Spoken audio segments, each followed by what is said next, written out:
आज मैं आपको यमद्वितीया की कथा अर्थात चित्रगुप्त की कथा सुना रहा हूँ। मंत्री श्री धर्मराजस्य चित्रगुप्त शुभंकर पायमा सर्वोपाशे व्यय शरणागत वत्सल। एक बार युधिष्ठिर भीष्म से बोले, हे पितामह, आपकी कृपा से मैंने धर्मशास्त्र सुने, परंतु यह इस यमद्वितीया का क्या पुण्य है, क्या फल है, यह मैं सुनना चाहता हूँ। आप कृपा करके मुझे विस्तार पूर्वक कहिए। भीष्म जी बोले, तूने अच्छी बात पूछी, मैं इस उत्तम व्रत को विस्तार पूर्वक बताता हूँ। कार्तिक मास के शुक्ल पक्ष और चैत्र के कृष्ण पक्ष की जो द्वितीया होती है वह यमद्वितीया कहलाती है। युधिष्ठिर जी बोले, उस कार्तिक मास के शुक्ल पक्ष की द्वितीया में किसका पूजन करना चाहिए और चैत्र महीने में यह व्रत कैसे हो, इसमें किसका पूजन करें। भीष्म जी बोले, हे युधिष्ठिर, मैं पुराण संबंधी कथा सुनाता हूँ। इसमें संशय नहीं है कि यह इस कथा को सुनकर प्राणी सब प्राणों से पापों से छूट जाता है। सतयुग में नारायण भगवान से, जिनकी नाभि में कमल है, उससे 4 मुंह वाले ब्रह्मा जी पैदा हुए, जिनमें वेद देवता भगवान ने चारों वेद कहे। नारायण बोले, हे ब्रह्मा जी, आप सबकी तुरीय अवस्था रूप और योगियों की गति हो, मेरी आज्ञा से सब जगत को शीघ्र रचो। ऐसे श्री हरि के वचन सुनकर हर्ष से प्रफुल्लित हुए ब्रह्मा जी ने अपने मुख से ब्राह्मणों को, भावों से क्षत्रियों को, जंगाओं से वैश्य को और पैरों से शूद्रों को उत्पन्न किया। इसके बाद देव, गंधर्व, दानव, राक्षस, सर्प, नाग, जल के जीव, स्थल के जीव, नदी, पर्वत और वृक्ष आदि को पैदा कर मनुजु को पैदा किया। उसके बाद दक्ष प्रजापति जी को पैदा किया और उसके आगे और सृष्टि उत्पन्न करने को कहा। दक्ष प्रजापति जी से 60 कन्या उत्पन्न हुई, जिनमें से 10 धर्मराज को, 13 कश्यप को और 27 चंद्रमा को दी। कश्यप जी से देव, दानव, राक्षस, पिशाच, गौ और पक्षियों की जातियां पैदा हुई। धर्मराज को धर्म प्रधान जानकर सबके पिता में ब्रह्मा जी ने उन्हें सब लोगों का अधिकार दिया और धर्मराज से कहा, तुम आलस्य त्याग कर कर्म करो।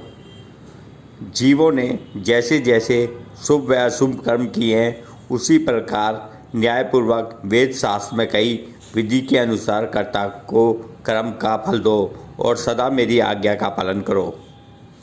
ब्रह्मा जी की यह आज्ञा सुनकर बुद्धिमान धर्मराज ने हाथ जोड़कर सबके परम पूज्य ब्रह्मा जी को कहा, हे प्रभु, मैं आपका सेवक निवेदन करता हूँ, इस सारे जगत के कर्मों को विभागपूर्वक फल कर देने की जो आज्ञा आपने मुझे दी है, यह एक महान कर्म है। आपकी आज्ञा श्रोतदायक कर है। मैं यह काम करूँगा जिससे कर्ताओं को कर्मानुसार फल मिलेगा। परंतु पूरी सृष्टि में जीव और उसके देह भी अनंत है। देश काल, ज्ञात अज्ञात आदि भेदों से कर्म भी अनंत है। उनमें कर्ता ने कितने प्रकार, कितने भोगे, कितने शेष हैं और कैसा उनका भोग है, तथा उन कर्मों के भी मुख्य व गौण भेद से अनेक भेद हो सकते हैं। एवं कर्ता ने कैसे किया, स्वयं किया या दूसरे की प्रेरणा से किया, आदि कर्म चक्र मान्य हैं। आज मैं अकेला किस प्रकार इस भार को उठा सकूंगा, इसलिए मुझे कोई ऐसा सहायक दीजिए जो धार्मिक, न्यायी, बुद्धिमान, शीघ्रकारी, लेखक, विज्ञ, चमत्कारी, तपस्वी, ब्रह्मनिष्ठ और वेद शास्त्र का ज्ञाता हो। धर्मराज की इस प्रकार प्रार्थना पूर्वक किए गए कथन को विधाता सत्य जान मन में अति प्रसन्न हुए और धर्मराज को मनोरथ पूर्ण करने की चिंता करने लगे। और उक्त सब गुणों वाला लेखक पुरुष कौन होना चाहिए, उसके बिना धर्मराज का मनोरथ पूर्ण न होगा। तब ब्रह्मा जी ने कहा, हे धर्मराज, तुम्हारे अधिकार में मैं सहायता करूँगा। इतना कहकर ब्रह्मा जी ध्यानमग्न हो गए। उसी अवस्था में उन्होंने 1000 वर्षों तक तपस्या की।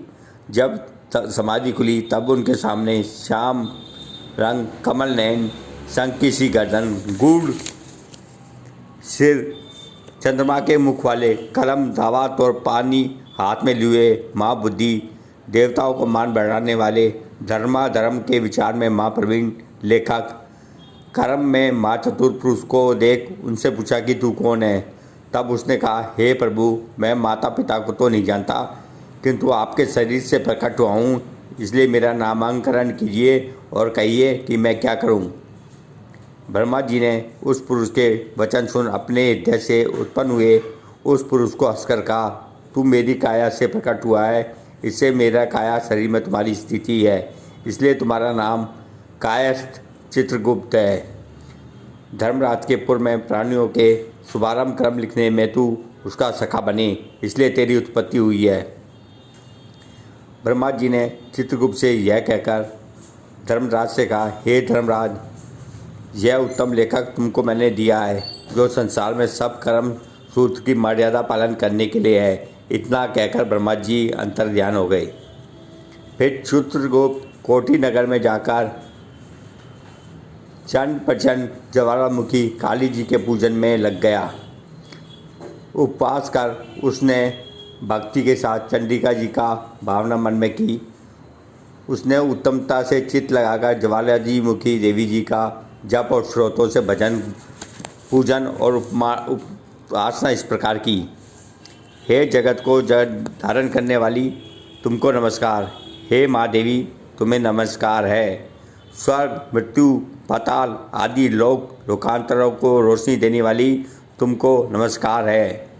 संध्या और रात्रि रूप भगवती, तुमको नमस्कार है। श्वेत वस्त्र धारण करने वाली सरस्वती, तुमको नमस्कार है।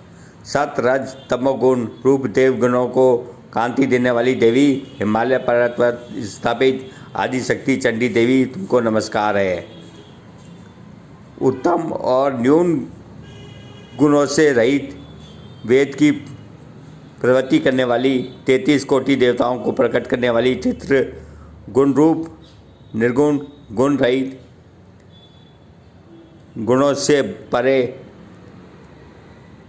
गुणों को देने वाली, 3 नेत्र वाली, 3 प्रकार की मूर्ति वाली, साधकों को वर देने वाली, दैत्यों को नाश करने वाली, इंद्रादि देवी को राज्य देने वाली, श्री हरि से पूजित देवी, हे चंडिके, आप इंद्रा देवी देवों को जैसे वरदान देती हैं वैसे ही मुझको वरदान दीजिए।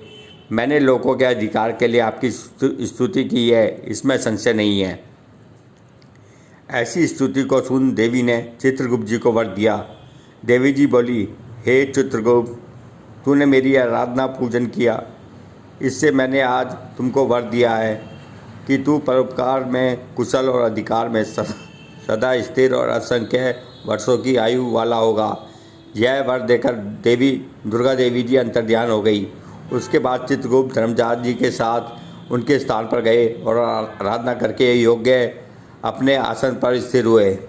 इसी प्रकार ऋषियों ने, उत्तम ऋषि सुरसर्मा ने जिसको संतान की चाहना थी, उसने ब्रह्मा जी की आराधना की तथा ब्रह्मा जी ने प्रसन्नता से उसको इरावती नाम की कन्या को पाकर चित्रगुप्त के साथ उसका विवाह किया। उस कन्या से चित्रगुप्त के 8 पुत्र उत्पन्न हुए, जिनके नाम इस प्रकार हैं: चारु, सुचारु, चित्र, मतिमान, हिमवान, चित्रचारु, अरुण और अतीन्द्रिय। दूसरी जो मनु की कन्या दक्षिणा चित्रगुप्त से विवाह हो गई, उसके 4 पुत्र हुए। उनके नाम हैं भानु, विभानु, विषभानु और विद्यावान। चित्रगुप्त के ये 12 पुत्र विख्यात हुए और पृथ्वी तल पर विचारे। उनमें से चारु जी को मथुरा को गए और वहाँ रहने से माथुर हो गए। हे राजन, सुचारु गौड़ बंगाल को गए, जिससे वह गौड़ हो गए। चित्रगुप्त नदी के पास के नगर को गए, इस प्रकार वह भटनागर कहलाए। श्रीवास नगर में भानु बसे, इसलिए वह श्रीवास्तव कहलाए। हिमवान आंध्रा दुर्गा जी की आराधना कर अंबानगर में ठहरे, इससे वह अम्बट कहलाए। शक से नगर में अपने भाइयों के गतिमान गए, इसलिए सूर्य ध्वज कहलाए। और अनेक स्थानों में बसे उनके और अनेक जाति कहलाए।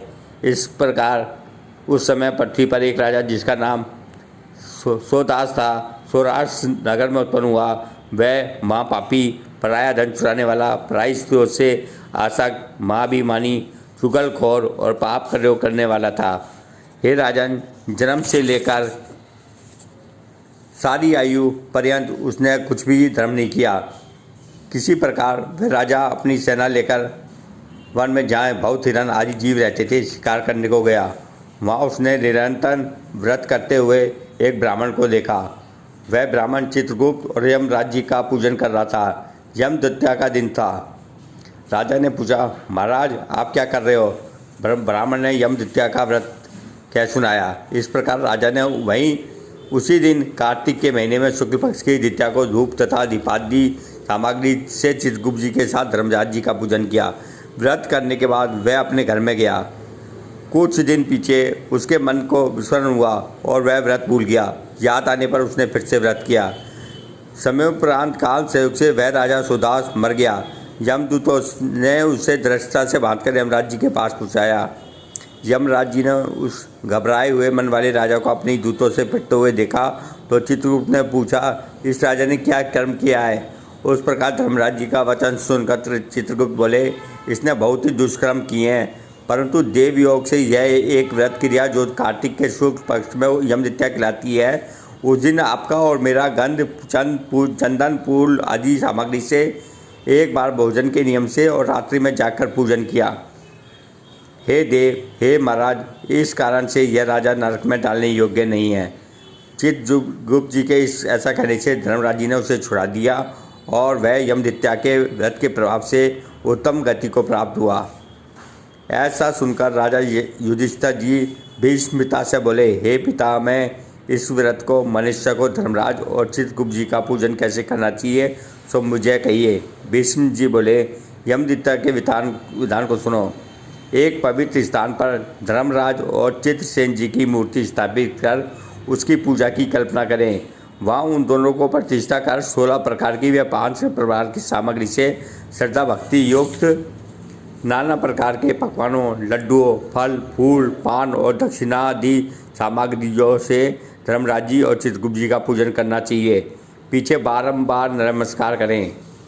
हे धर्मराज जी, आपको नमस्कार है। हे चित्रगुप्त जी, आपको नमस्कार है। मुझे पुत्र दीजिए, धन दीजिए, सब मनोरथों को पूरा कर दीजिए। इस प्रकार चित्रगुप्त जी के साथ धर्मराज जी का भी पूजा कर विधि पूर्वक दावत और कलम का पूजा करें। चंदन, कपूर, अगर और नैवेद्य, पान, दक्षिणा आदि सामग्रियों से पूजन करें और कथा कहें। बहन के घर भोजन कर उसके लिए धन आदि पदार्थ दें। इस प्रकार भक्ति के साथ यमदत्ता का व्रत करने वाले पुत्रों से युक्त होता है और मनवांछित फल को पाता है। बोलो यमदत्ता की कथा की जय, धर्मराज जी की जय, चित्रगुप्त जी की जय। आपने अभी इस प्रकार कथा सुनी। यह यमदत्ता की कथा है जो कि हर साल 2 बार मनाई जाती है। धन्यवाद।